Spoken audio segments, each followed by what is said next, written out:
Assalamualaikum warahmatullahi wabarakatuh. Perkenalkan, saya Alif Atala Putra dari kelas 91 absen 7. Pada video kali ini, saya ingin membahas tentang computational thinking. Nah, computational thinking atau berpikir komputasional merupakan proses berpikir yang dilibatkan dalam merumuskan masalah, serta mengekspresikan solusinya sedemikian rupa hingga dapat diaplikasikan oleh mesin atau mesin dengan operator manusia untuk bekerja secara efektif. Berpikir komputasional adalah kemampuan dasar untuk setiap orang, bukan hanya bagi orang-orang yang berkutat dalam studi komputer atau sains. Berpikir komputasional mencakup pemecahan masalah, mendesain sistem, dan memahami perilaku manusia dengan menggambar konsep berdasarkan komputer sains. Nah, computational thinking atau berpikir komputasional terbagi menjadi 4 metode, yaitu dekomposisi, pengenalan pola, abstraksi, dan desain algoritma. Nah, yang pertama adalah dekomposisi. Dekomposisi adalah sebuah metode untuk memecahkan masalah yang kompleks menjadi lebih sederhana.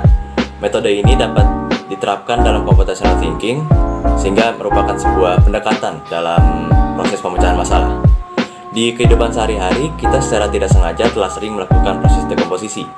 Sebagai contoh, ketika kita akan masak telur goreng, secara tidak sadar kita akan langsung mengambil wajan, minyak, telur, dan bumbu, dan kemudian memulai proses penggorengan telur. Nah, yang kedua adalah pengenalan pola. Pengenalan pola adalah metode dalam computational thinking yang digunakan untuk mengenali pola dalam sebuah masalah, sehingga penyelesaian yang dilakukan lebih baik karena dapat diselesaikan sesuai dengan pola yang sudah diketahui. Pengenalan pola dalam kehidupan sehari-hari bisa kita lihat pada komputer yang dapat mengenali wajah maupun suara manusia, mampu melakukan transkripsi, misalnya mengubah ujaran menjadi sebuah teks, mampu memprediksi cuaca, mampu menentukan atau membaca makna rambu-rambu atau tulisan yang ada di jalan raya, mampu memprediksi harga komoditas, dan lain-lain. Nah, yang ketiga adalah abstraksi. Abstraksi adalah proses atau tahapan setelah pengenalan pola dalam computational thinking. Abstraksi adalah proses memfilter informasi-informasi yang tidak perlu kita ketahui dalam menyelesaikan suatu masalah. Dalam artian lain, abstraksi adalah proses penyederhanaan solusi dari suatu masalah. Contoh abstraksi masalah dalam kehidupan sehari-hari adalah misalnya dengan melihat dan mengidentifikasi pola pembuatan brownies secara umum. Jika dalam 1 jam dengan 1 unit oven pemanggang diperoleh 1 box brownies, maka perlu 100 jam atau 4,16 hari untuk menghasilkan 100 box brownies. Nah, yang terakhir adalah desain algoritma.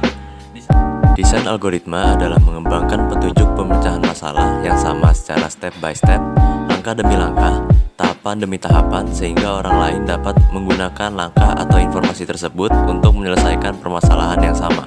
Contoh desain algoritma dalam kehidupan sehari-hari adalah ketika kita ingin mencuci pakaian.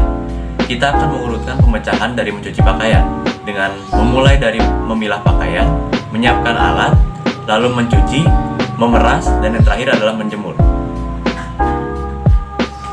Nah, kesimpulannya, berpikir komputasional atau computational thinking adalah metode penyelesaian persoalan dengan menerapkan teknik ilmu komputer atau informatika. Kita dapat menemukan berbagai contoh berpikir komputasional dalam kehidupan sehari-hari. Seperti yang sudah saya jelaskan di awal, berpikir komputasional adalah kemampuan dasar untuk setiap orang, bukan hanya bagi orang-orang yang berkutat dalam studi komputer atau sains. Karena dengan berpikir komputasional, kita bisa menyelesaikan suatu masalah dengan cara pemecahan masalah, mendesain sistem, dan memahami perilaku manusia dengan menggambar konsep berdasarkan komputer sains. Sekian video pembahasan kita kali ini. Kurang lebihnya mohon maaf. Sekian dari saya. Assalamualaikum warahmatullahi wabarakatuh.